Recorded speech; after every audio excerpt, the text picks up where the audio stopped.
श्री हरिवंश दोस्तों, आज के वीडियो में जानेंगे कि महाराज जी से गुरु दीक्षा हमें कैसे प्राप्त होगी। गुरु दीक्षा लेने के कुछ नियम होते हैं, उसके लिए उन नियमों को जानने के लिए हमें पहुंचना पड़ेगा श्रीहित राधा केली कुंज।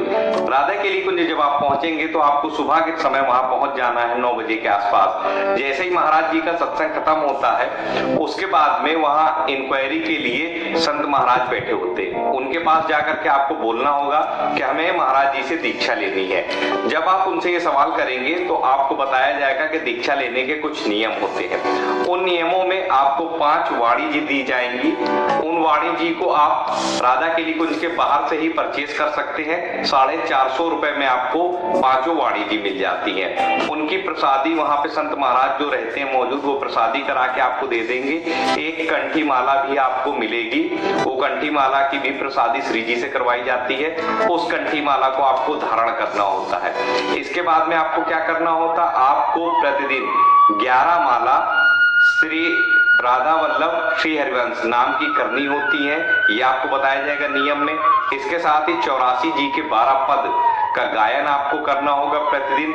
उसके साथ में श्री राधा सुधा निधि के 10 श्लोक का भावार्थ के साथ में आपको पाठ करना है। साथ ही सेवक वाणी जी के 5 श्लोक आपको अर्थ के साथ में पढ़ना है। उसके बाद में अष्टयाम सेवा श्री जी की कैसे की जाती है उसकी भी एक वाणी जी है, उसमें भी पाठ दिया गया है कि किस तरीके से आप अष्टयाम सेवा श्री जी की कर सकते हैं ऑटो पैर की। इसके साथ ही आपको जो सबसे लास्ट में बुक दी गई है जिसके में आपको श्री यमुना अष्टक का पाठ दिया गया है, ईष्ट वंदना दी गई है आपको, और भी संत महाराज लोगों की जो नाम है वो दिए गए, उनका भी पाठ किया जाता है। वो आप देख सकते हैं स्क्रीन पर मैं दिखा रहा हूँ, ये जो बुक है इसमें दिया गया है, इसका भी पाठ आपको प्रतिदिन करना है पूरी बुक का।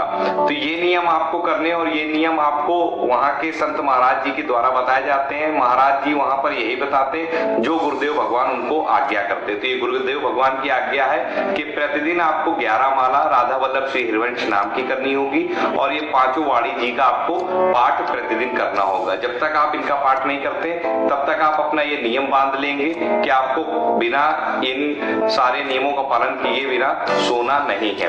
और ये आपको करना है लगातार 1 साल तक, और हर 2 महीने में आपको महाराज जी के आश्रम पहुंचना है, और जो नियम आपको बताया जा रहा है इन नियमों का पालन करते हुए वहां पर जाकर के अपने बारे में बताना है कि अब हमें 2 महीने हो चुके हैं और हम जो नियम आपके द्वारा हमें बताए गए थे गुरु जी के द्वारा, वो नियमों का हम पालन कर रहे हैं। इस तरीके से आपको अपने बारे में जानकारी वहां हर 2 महीने में जाकर के देनी है। इसके साथ ही आपको करना क्या है, जैसे हमारे संप्रदाय में जो तिलक होता है उस तिलक को आपको तब तक नहीं लगाना है जब तक आप दीक्षित नहीं हो जाते गुरु जी से।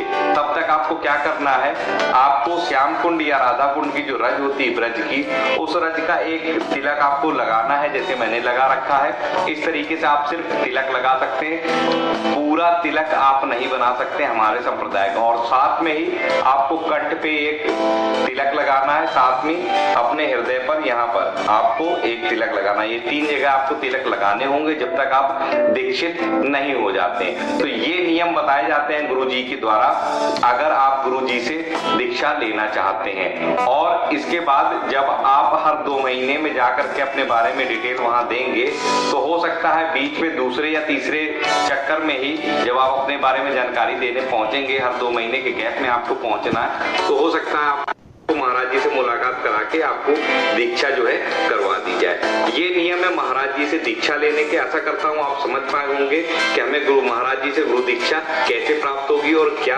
नियम होते हैं। आशा करता हूँ वीडियो आपको पसंद आया होगा। वीडियो पसंद आया हो तो लाइक करिए, चैनल पर नए हैं सब्सक्राइब कर लीजिए, कमेंट में जय श्री राधा जरूर लिखिएगा। मिलता हूँ अगले वीडियो में नई जानकारी के साथ, तब तक राधा वल्लभ श्री हरि।